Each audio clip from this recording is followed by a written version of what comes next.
आपका इतना beautiful singing career रहा है शो में. You're such a fantastic singer yourself, on screen and off screen. So please give her some tips that would be really useful for her. Tips? Yeah. Akshara की music journey बहुत special रही है. Personally मुझे गाना गाना बहुत अच्छा लगता है, मुझे म्यूज़िक सुनना बहुत अच्छा लगता है, तो मेरे लिए ये अक्षरा प्ले करना कह सकते हैं एफर्टलेस था. बट मैं वंदु को, मेरी सहेली को, मैं बस ये टिप देना चाहूँगी कि अपने दिल की सुनना. दुनिया क्या कहते हैं वो, कुछ तो लोग कहेंगे, लोगों का काम है कहना, लेकिन आफ्टर ऑल प्लीज अपने दिल की सुनना और बस उसी को फॉलो करना. बाकी कान्हा जी संभालेंगे. All the very best. Thank you so much.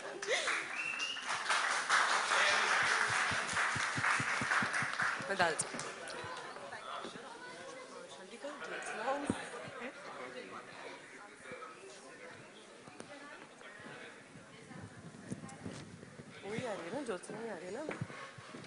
Okay, so now I would like to call upon Romesh Kalra sir, the captain of the ship. Please come on stage. इस शो के बारे में सबको थोड़ा detail में और बताइए. आइए sir. By the way, we miss him on set now. आप हमारे सेट पर कब आओगे अभी? हाँ तो, वाव. तो नहीं, ये बातें कुछ तो बतानी पड़ेंगी कि ये बातें कुछ अनकहीं सी क्या हैं. इस शो के बारे में बोला जाए तो ये इस शो की फिलॉसफी ये है कि समझ लीजिए हार्ट वर्सेस माइंड. एक जो दिल और दिमाग की जद्दोजहद चलती है कि ये अच्छा है या ये अच्छा है, दिल सही बोल रहा है या दिमाग सही बोल रहा है, उसके ऊपर है ये कि जो लोग दिल से सोचते हैं वो खुश रहते हैं ज्यादा, या जो सिर्फ दिमाग से सोचते हैं वो खुश रहते हैं ज्यादा. You can say it is achievers versus family. कुछ लोग सिर्फ अचीवमेंट्स को इंपॉर्टेंट देते हैं, कुछ लोग सिर्फ फैमिली को इंपॉर्टेंस देते हैं. तो ज्यादा खुश कौन है? This is about that balance कि कैसे बैलेंस करना है लाइफ को. दिल और दिमाग का बैलेंस जब हो जाए तो लाइफ सुखी हो जाती है. आप सिर्फ फैमिली की तरफ रहेंगे और कर्म को नहीं देंगे, काम को नहीं देंगे इंपॉर्टेंस, तो भी प्रॉब्लम है. और सिर्फ काम को ही, पैसों को ही इंपॉर्टेंस देंगे तो भी प्रॉब्लम है. क्योंकि सिर्फ पैसा होने से अगर खुश रहता है इंसान तो हर एक जो पैसे वाला है वो बहुत खुश रहता है. और सिर्फ परिवार के साथ रहने वाला खुश रहता तो हर एक गरीब परिवार भी बहुत खुश रहता. So this is about how to make the balance in life. और ये जो दो किरदार हैं हमारे, कुणाल मल्होत्रा एंड सायली, हमारी वंदना करमरकर, ये दो फैमिलीज रिप्रेजेंट करेंगी इस सोच को. कैसे दोनों फैमिलीज बिल्कुल अलग हैं एक दूसरे से और कैसे इन दोनों का मिलन होगा और वो बैलेंस बनेगा लाइफ में. तो जैसा कि मैंने पहले भी कहा कि इस शो में आपको अपने परिवार का हर एक हिस्सा दिखेगा. आपकी अपनी अच्छाइयां और आपकी अपनी बुराइयां दिखेंगी कि अच्छा यार ये मैं भी करता हूं कभी कभी, ये गलत है. और जब आप देखेंगे आप करेंगे हाँ यार ये करो तो मुझे खुशी मिलती है. तो इसलिए इस शो से आपको कनेक्टिविटी बहुत मिलेगी. तो आप सब लोग प्लीज स्टार प्लस पे रात 9 बजे से 21 तारीख से बातें कुछ अनकहीं सी जरूर देखिएगा. और उसके बाद ये रिश्ता क्या कहलाता है और अनुपमा भी जरूर देखिएगा. तो जैसा कि आपने हमारे पहले के शोज को प्यार दिया, इस शो को भी वैसा ही प्यार दीजिएगा. We are wait to see you all. Thank you. मतलब मेरे घर में 9:30 से टीवी चलता है, अब 9 बजे से चलेगा. Thank you sir. Thank you Romi sir. Thank you. This was needed. अब इतनी सारी ब्लेसिंग्स मिल गई है आप दोनों को, सारी फैमिली से, डीकेपी फैमिली से ऑफ कोर्स, जो सबसे इम्पोर्टेंट है. आपके पास राजन सर की ब्लेसिंग्स हैं एंड पूरी डीकेपी फैमिली की ब्लेसिंग्स है। अब मैं चाहती हूँ कि हमारे जो बड़े हैं, ये रिश्ता क्या कहलाता है कि जो टीम है वो बड़े हैं, मैं चाहती हूँ कि वो भी स्टेज पर आए और आपको आपकी blessings they. So please the entire family of ये रिश्ता क्या कहलाता है, प्लीज कम ऑन स्टेज।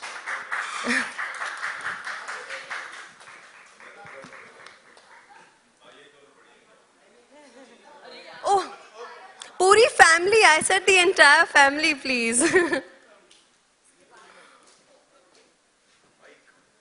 ये लो। ओह, ठीक है। अरे इतना मैं आगे बहुत बोलूंगा, बहुत सारा। अच्छा चल मैं ही बोलूंगा। बोल, आप ही बोल दो सब।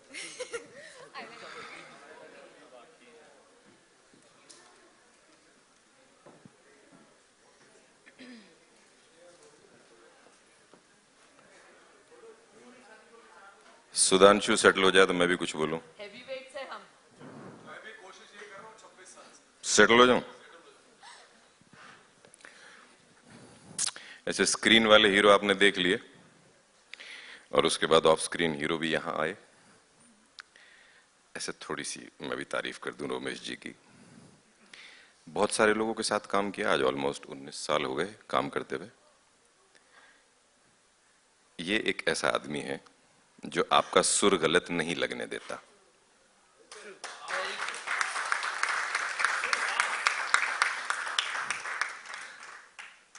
शुरू शुरू में प्यार से समझाया जाता है, उसके बाद कहा जाता है कि बेटा ये तो करना पड़ेगा, अब इसे ऐसे ही कर लो। और वो सेम रास्ते पे भाई हमारा अभय भी है, जो कि 3 साल पहले पूरा तैयार हो गया था और अब ऐसा लग रहा है कि मतलब he is going places now. वो सारे जरासिम जो कीटाणु थे वो भरे हुए थे। ये तिलिस्म है ये दुनिया। मतलब ये इंडस्ट्री की बात नहीं कर रहा हूं, मैं अपने घर की बात कर रहा हूं, डीकेपी की बात कर रहा हूं।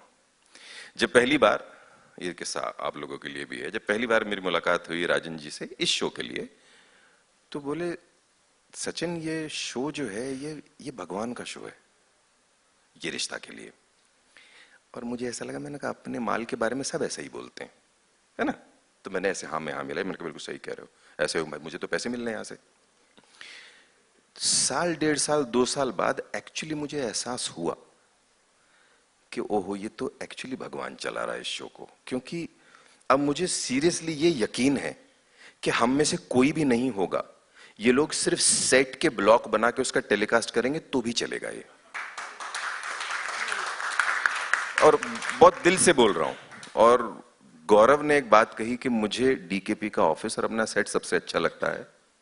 बड़ा पढ़ा रहा हूं। जो गाने, जो संगीत आप गाड़ी में बैठ के जब सेट के लिए आते हो, जो मजा उस वक्त आता है ना, वो जाते वक्त नहीं आता। मतलब लोगों ने ये एहसास, शायद हम सब ने कभी ना कभी इश्क किया है, तो वो जब वो उसके बारे में सोचते हुए या उसकी तरफ जाते हुए जो आपको फीलिंग होती है ना, भाई मुझे तो वो फीलिंग अपने सेट की तरफ आते हुए होती है। वो खुशी, सारे पैसे उसी के हाथ में है, उससे मुझसे ज्यादा होती है। इतनी खुशी है यहां पे आते हुए। वो सिर्फ इसलिए नहीं कि मतलब आपका घर चलता है या किचन चलती है या आप गाड़ी खरीदते हो, ये वो मंदिर है भाई जो यहां नंगे पैर आता है और गाड़ी में बैठ के जाता है। बाकी एक्टर्स हैं हम, टशन वशन तो हमें आ ही जाती है एक बार, लेकिन वो ऑडिशन से लेके और ओके होने तक का जो वक्त होता है, वो सारे नारियल चढ़ा चुका होता है आदमी मंदिरों में। वो किसी को पता नहीं होती कि अंदर हालत क्या है। ये बहुत कमाल की जगह है, ये अभी तक आप दोनों को नहीं पता है। और मैं कितना भी कहूं ये आपको एहसास नहीं होगा। जब साल, 1.5 साल हो जाएगा और इस शो को 100% होगा। मैं अभी जो देखा है, वो कौन सा, किसने आज तक ऐसा गाना देखा है जिसको बहुत मॉडर्न म्यूजिक वीडियोस की याद आई हो उसको देख के? वो ऐसा बिल्कुल भी नहीं लगा कि वो किसी सीरियल का कोई गाना है। वो बिल्कुल ऐसा लगा जैसे बड़ा मॉडर्न कोई, ऐसे आजकल का कोई पॉप सॉन्ग है जो कल्चर खत्म ही हो चुका है। वो वैसा था और उसमें कुछ बात थी। देख के ऐसा लग रहा है कि अभी तक तो बात है, और अगर सब तन मन धन से ईमानदारी से काम करने की जरूरत है बस यहाँ पे। और दिमाग घर पे छोड़ के आना, क्योंकि दिमाग अपना खर्च करने वाले बहुत सारे लोग हैं यहाँ पे। जो करने को कह दे वो कर लेना, और जैसे लाइनें बोलने को बोल दे वैसे बोल देना, और ईमानदारी से करना। ताला कभी नहीं लगेगा। बस डेली शटर उठा के ऐसे शूटिंग करोगे और घर जाओगे, बल्ले बल्ले 7, 8, 10 साल यहीं रहना है। मुझे 7वां साल है। ये सपने हैं, सपने। मतलब जहां ये भी पता नहीं होता कि 7 हफ्ते भी चलेगा, क्योंकि हफ्ते हफ्ते और 2-2 हफ्ते में भी शोज बंद हुए हैं। तो नखरा तो हम में आ ही जाता है जब पेट भर जाता है। बाकी जिस दुनिया में हम जी रहे हैं, जिस जादू का हम हिस्सा हैं, वो भगवान ना करे हमें कभी पता हो जब ये शोज ना रहे। तो अभी तो फिलहाल ऐसा है कि बस ये ऐसे ही चलता रहे, ये परिवार ऐसी बना रहे, और ये जो सारे जादूगर बैठे हुए हैं जिन्हें शायद अपनी कदर नहीं है, बस ये ऐसे ही चलते रहे, और ये कभी, बस ये सूरज ऐसी उगा रहे, कभी ना ढले।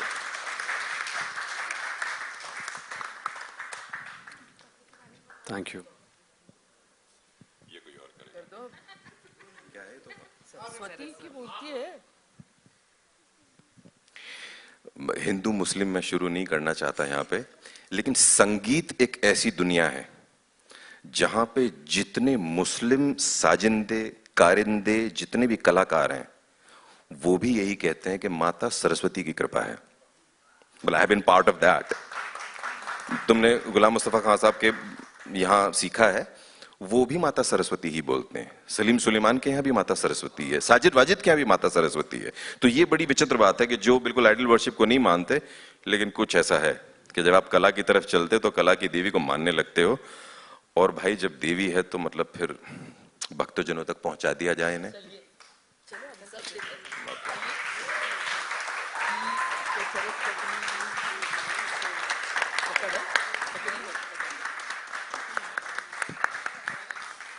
ये हाथों में लिया है, इन्हें दिल में रखना, और 10 साल बाद फिर एक बार फिर यहीं फोटो खिंचवा रहे होंगे हम। मेरे 17 साल हो चुके होंगे।